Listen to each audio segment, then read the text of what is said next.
Hey,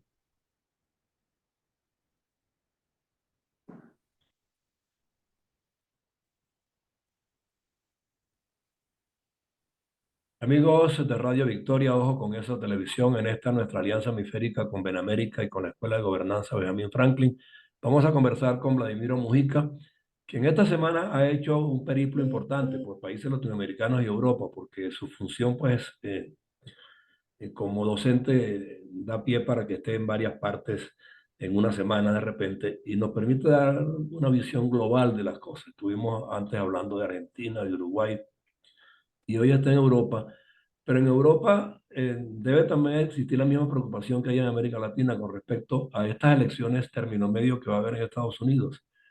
A nosotros en particular como venezolanos nos interesa saber si ese resultado permitiría que vuelvan a retomar fuerza las posiciones americanas con respecto a lo que pasa en Venezuela y las izquierdas en Latinoamérica. Porque si el Partido Republicano se fortalece en las cámaras, definitivamente tendría mucho valor para lo que aspiran estos países nuestros. Porque desde el punto de vista de las decisiones trascendentales que se toman en Estados Unidos, el Senado es determinante. ¿Cómo sientes que están esas corrientes?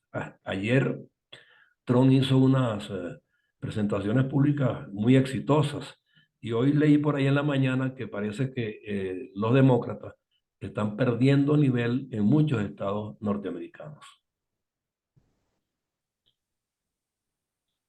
Bueno, bueno, lo primero, como de costumbre, saludos, José Antonio, saludos a nuestra audiencia, debería decir ahora yo, Claro, da- debería ser. dado que, dado que soy tu visitante rutinario. Mira, lo primero que te voy a decir en relación a tu pregunta es que yo, en lo que se refiere a Venezuela, yo- y es un punto que yo he defendido muy duramente y con mucha firmeza. Yo tengo la opinión de que lo que a los venezolanos nos conviene es estimular la visión bipartidista sobre los problemas de Venezuela. Eso significa que nosotros tenemos que andarnos con mucho cuidado en no trasladar la polarización que nos ha hecho tanto daño en Venezuela, no contribuir a que esa polarización avance en los Estados Unidos. De hecho, en este momento la democracia norteamericana, que para todos los efectos en la cadena de herencias de la democracia internacional, que empezó, bueno, Grecia, después Europa, Alemania, Francia, etcétera, y eventualmente pasó luego a manos de los Estados Unidos como garante fundamental de eso. Entonces, bueno, la democracia norteamericana ha jugado un papel muy importante, independientemente de desaciertos muy importantes de los Estados Unidos y de hechos muy condenables, como las invasiones de los Estados Unidos, el apoyo de los Estados Unidos a dictaduras militares en Latinoamérica. Bueno, son hechos sumamente cuestionables. Pero, digamos, una situación donde todos los países han tenido conductas muy cuestionables, en promedio el rol de los Estados Unidos en la preservación de la democracia occidental es clave. Entonces, ¿por qué hago todo este periplo para responder tu pregunta? Porque yo todo lo que tenga que ver con tomar posiciones en relación a los dos partidos predominantes de la democracia norteamericana y decir, este le conviene más a Venezuela o este le conviene menos a Venezuela, yo eso es algo que no lo hago con ninguna ligereza y casi que me abstengo de hacerlo porque nosotros tenemos mucho que enseñarle al mundo de cómo no hacer las cosas. Los venezolanos tenemos mucho que enseñarle al mundo acerca de cómo no se deben hacer las cosas. Y tenemos que enseñarle al mundo muchas cosas de los efectos de la polarización. Y bueno, yo estaba en los Estados Unidos durante las anteriores elecciones y en los grupos de venezolanos literalmente no se podía hablar. Si tú decías que tú apoyabas a Trump, entonces los que apoyaban a Biden te decían que tú eras de ultraderecha, que eras fascista. Y si apoyabas a Biden, los del otro grupo te decían que tú eras comunista. O si no te decían peor que eso, decían que eras un pendejo, porque no estabas teniendo en cuenta que la posición dura con relación a Venezuela era la que venían los republicanos. Entonces, yo veo con mucha preocupación, lo que está pasando en este momento en los Estados Unidos. Ahora regreso a tu pregunta. Está claro, está claro que en estas elecciones de término medio, como se han llamado, de midterm elections, eh, hay algunos estados que son campos de batalla muy, muy importantes, entre ellos Arizona, donde yo vivo. Y Obama estuvo recientemente en Arizona, yo no estaba allí, por supuesto, pero me contaron que señaló abiertamente que si se perdía la elección en Arizona, se perdía la democracia. Esas son las declaraciones del bando republicano, del bando demócrata, perdón. Del lado republicano, tú encuentras declaraciones en la otra dirección. Entonces, es muy complicado lo que está pasando, pero el hecho cierto es que todo aparentemente va en la dirección de que los republicanos van a ganar más puestos en el Senado en particular y que podrían quedar o el Senado o las dos cámaras bajo control republicano, lo cual sería, no es que no ha ocurrido nunca en la historia de los Estados Unidos. De hecho, con frecuencia en las elecciones de término medio la pierde el partido que está en la Casa Blanca, pero en este caso tendría una significación importante. Por cierto, no, lo de Venezuela sin duda, pero la significación más importante es decidir si Trump se lanza o no como candidato en las próximas elecciones. Ese es lo que está en buena medida en juego en estas elecciones, ¿ves? Entonces, bueno, lo de Venezuela, que lo de Venezuela vuelva a tener relieve o no, depende de muchos factores. No es por casualidad que Venezuela ha ido perdiendo relieve e importancia en la escena internacional. Bueno, uno, por lo que se termina por no resolver los Estados Unidos y varios países del mundo apoyaron al gobierno interino, y eso no funcionó como mucha gente esperaba que funcionara, sino porque lo de Ucrania ha definitivamente desplazado el foco de atención de todo el planeta. Ahora ni siquiera el tema del calentamiento global, que debiera tener la misma atención, lo tiene, ¿verdad? Entonces, bueno, ahí hay una situación muy, muy, muy compleja, y lo de Ucrania ha terminado definitivamente por fortalecer a Maduro. Entonces, no es un álgebra simple decir que si entran los republicanos, entonces va a aumentar la definición en relación a Venezuela. No lo sé. Lo que sí para mí está claro es que desde el punto de vista interno, va a aumentar la polarización y va a aumentar la presión para que se produzca la candidatura de Trump nuevamente. Pero te insisto, yo prefiero ver a los Estados Unidos, y con mucho, un país al que yo quiero mucho, pues digo muchas cosas también. El tema de la polarización en los Estados Unidos no es ningún juego, y han contribuido de manera muy importante los dos partidos. Pero fíjate una cosa, históricamente Estados Unidos ha tenido dos partidos políticos. Eso objetivamente se llama polarización permanente. Pero las dos fuerzas políticas, cuando se requieren medidas trascendentales, se equilibran, buscan las aproximaciones para resolver un problema que los afecte a ellos o que afecte al hemisferio. Eso lo vivimos cuando América Latina estuvo llena de dictaduras militares.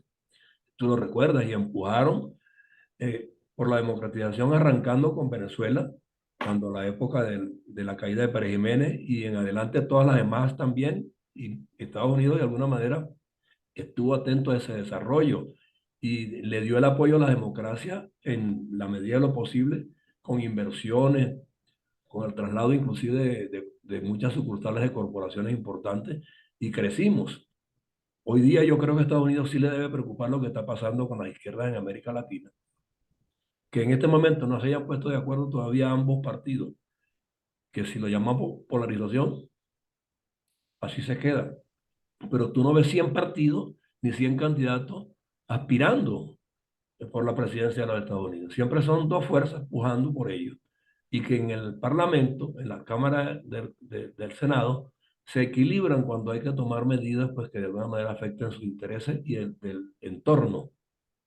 Entonces, es por eso que yo te pregunto, si en este momento tú ves que en Estados Unidos, independientemente de que Trump tenga el temperamento que tiene, pero acaba de ser presidente hace apenas 2 años, 3 años, y Estados Dos. Unidos se mostraba contento y conforme con lo que estaba ocurriendo porque generó empleo, puso en su lugar algunos conflictos que tenían en el Medio Oriente.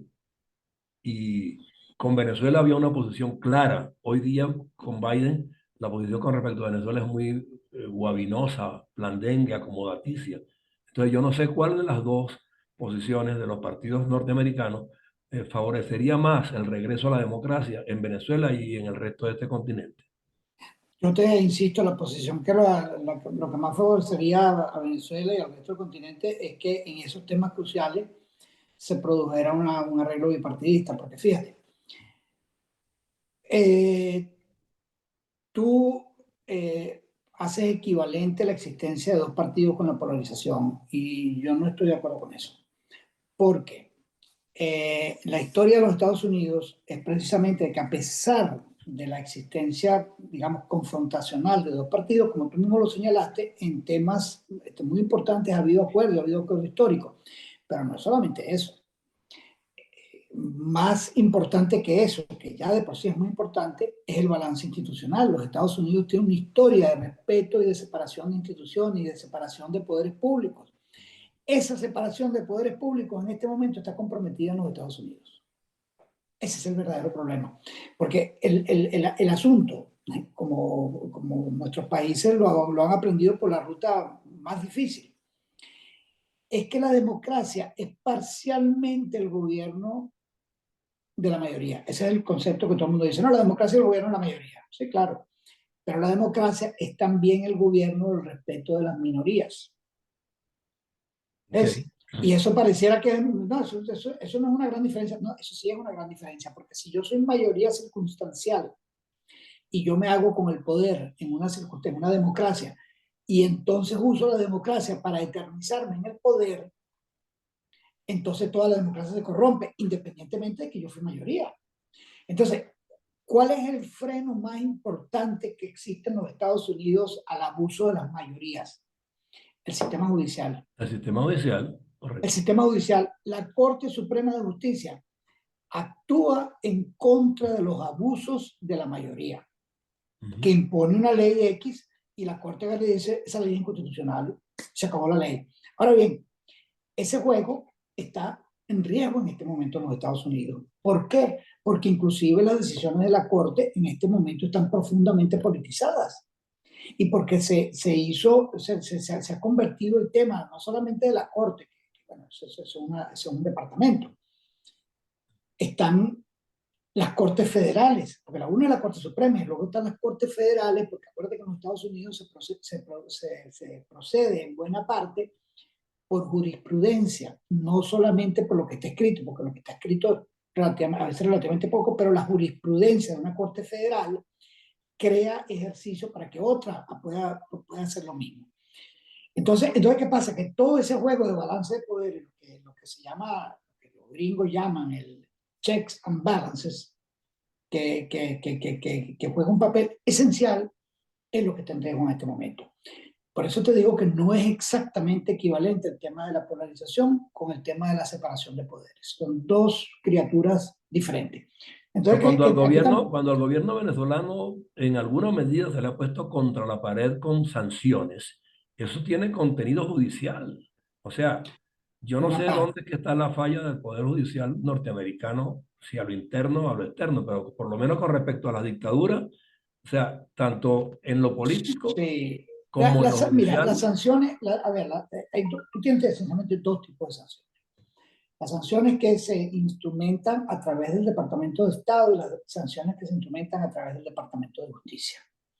En ambos casos son sanciones decididas por el Ejecutivo, porque tanto el Departamento de Estado como el Departamento de Justicia dependen del Ejecutivo. El Departamento de Justicia tiene una autonomía muy importante porque el fiscal general tiene una autonomía importante, pero digamos, esas son las sanciones que se deciden sobre los gobiernos. La parte que tú estás señalando, que tiene que ver con las cortes, es cuando existe un auto de detención, una orden de captura contra alguien internacional, etcétera, y entonces ese alguien es capturado y puesto en manos de ahí sí, de las Cortes de Justicia norteamericanas. O, bueno, en el caso del terrorismo, ahí se creó una situación sumamente compleja porque iban a Guantánamo y no caían en las reglas de las Cortes norteamericanas. Bueno, pero esa es otra discusión. El punto es que las sanciones son o una decisión del Congreso, son una ruta, o son decisiones del Ejecutivo. Y ambas son dos cosas distintas. Entonces, es verdad que cuando el caso de las sanciones en Venezuela, que mucha gente en Venezuela pretende en este momento que las sanciones económicas son las responsables de la crisis económica en Venezuela, eso no tiene nada que ver. La economía venezolana la destruyó el gobierno de facto, primero de Maduro, y primero de Chávez y luego de Maduro. Lo que sí es cierto es que esas sanciones han, si tú quieres, agravado la crisis, pero las sanciones que más le preocupan al gobierno de Maduro no son las sanciones como Venezuela, contra Venezuela como tal, que las hay, existen, sobre todo en el tema de la actividad económica. Las sanciones que más le preocupan son las sanciones individuales, y esas sanciones individuales contra personeros del gobierno de Maduro son sanciones que las emite el gobierno, el ejecutivo, y las ejecuta a través de el Pero Departamento de Estado también hay o las el Poder institucionales, Judicial. como el caso de Circo, por ejemplo. El desarraigo no es una sanción. El desarraigo lo que tiene es una medida de protección del gobierno. La espada, fíjate, es bien interesante que hayas tocado. Yo hace poco estaba en una conversación donde estaba precisamente Horacio Medina, y yo hablo mucho con él. Es muy importante que los venezolanos entendamos lo siguiente. Cirgo está en peligro porque el gobierno venezolano, el gobierno de facto, el de Chávez y después de Maduro, actuaron irresponsablemente y crearon una deuda de la República con una empresa canadiense que se llama Crystalex. Ujú. Esa empresa eventualmente utilizó un argumento que se llama el alter ego, según el cual, como se estaba demandando a la República y Petróleo de Venezuela y Circo son organizaciones, son empresas de la República, entonces el argumento dice no hay ninguna separación porque el gobierno las maneja como le da la gana.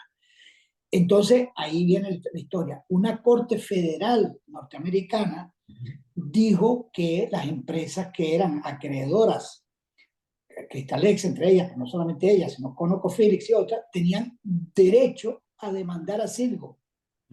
¿Ves? Y el gobierno norteamericano, primero con Trump, y también ahora lo renovó Biden, tomó una decisión ejecutiva de impedir que se ejecutara la decisión de la Corte Federal porque era en el interés nacional. Esa es la situación respecto a Cirgo. Entonces, ¿qué es lo que ocurre? Que Cirgo, que es una empresa que está valorada en 10.000 o 12.000 millones de dólares, depende de cómo se saque la cuenta, está en riesgo de perderse si no se produce una decisión clara que involucre tanto a los actores políticos en Venezuela, el gobierno el interinato y el gobierno de facto de Maduro, que convenza a la administración norteamericana de que puede haber un espacio de transición en el cual siga estando protegida de la decisión judicial, porque si no los venezolanos, ahí sí, todos, el pueblo venezolano, va a perder una oportunidad muy importante de atender la recuperación del país cuando se pierda Cirgo, porque si se llega a perder, lo que va a ocurrir es una subasta de las acciones de Cirgo para pagarle a todos los acreedores que tiene. Ese es el riesgo. Bueno, ahora fíjate una cosa, ahora hay un diálogo aquí esta próxima semana, este fin de semana que viene, pero ya el punto de honor no es Alex Saab para el gobierno venezolano, sino Citgo. Y aspira a que se nombre una junta ad hoc, no que la maneje Guaidó, sino que ambos sectores, el de la oposición y el del gobierno, yo no sé si una estratagema de Maduro para suavizar a Biden. A ver, ¿quiénes están? Yo creo saber la respuesta, pero dime tú, ¿quiénes, según tú, están proponiendo eso? ¿Quién lo está proponiendo? ¿No? No, se dice que Maduro aspira que en esta reunión que viene el planteamiento central no sea Alex Saab, sino Citgo, Si no la la... Ok, negociación. bueno, muy bien, muy bien. Entonces, fíjate cuál es el problema allí. Eso que teóricamente sería una decisión sensata, sería bueno que el gobierno tomara alguna vez una decisión sensata en defensa de los venezolanos, tiene que pasar inevitablemente por la decisión del gobierno norteamericano, porque aún si se ponen de acuerdo el gobierno de facto y el interinato respecto a conformar una integración única de la Junta Directiva ad hoc de PDVSA y de Silgo, como Silgo es objeto de una protección del Ejecutivo norteamericano, el Ejecutivo norteamericano tiene que tomar una decisión respecto a eso, porque si no, Silgo inmediatamente cae bajo el paraguas de acciones de una corte federal en Delaware que ya decidió que los activos de Silgo tenían que utilizarse para pagar las deudas que generó el gobierno de Chávez con Cristalex y con ConocoPhillips y otras organizaciones. Entonces, ese arreglo que se está proponiendo, ese que tú estás diciendo, no es suficiente para salvar a Silgo, se necesita más. Y si tú me preguntas a mí, lo más que se necesita es que se convenza al gobierno norteamericano de que el gobierno de Maduro está dispuesto a hacer unas elecciones creíbles en Venezuela de manera tal que el tema económico y el tema político vuelven a estar de la mano nuevamente, si es que el gobierno ha recuperado la sensatez, porque eso a veces uno se pregunta, ¿recuperaron la sensatez? O, segunda pregunta, ¿qué interés tiene el gobierno de Maduro en hacer una concesión cuando ellos están en una posición de fortaleza? Ambas preguntas Vamos a son, esperar que se produzca el encuentro este fin de vamos a semana esperar, aquí en vamos a México esperar. y estaremos atentos a ver cuál es la exigencia que Maduro va a hacer esta vez, porque lo de Alex Así Saab es, quedó de lado y él nunca viene a negociar, nunca ha venido sin una condición previa. así es. Vamos a ver si es esta o cuál otra es, porque de todos modos se dice que Biden le ofreció 3.000 millones de dólares, no sé por qué, y que como ayuda humanitaria, pero si bajo cuerda es bajo otras razones, ya lo tendremos claro el fin de semana. Bueno, ¿Ok? muy bien, De muy todos modos, tú que te interesante. mueves en esos ámbitos, averigua a ver si temprano me das la No, primera, antes que se produzca la reunión. yo no soy competencia para ti. No, ¿Quién no, no, tiene no, más? pero No, datos, no, no, pero datos, lo que te digo datos. es mitad en broma y mitad en serio. Para yo periodísticamente tener cómo alinear. Aquí quien tiene su fuente de información privilegiada eres tú. Yo soy un amateur en esto. Bueno, vamos a ver.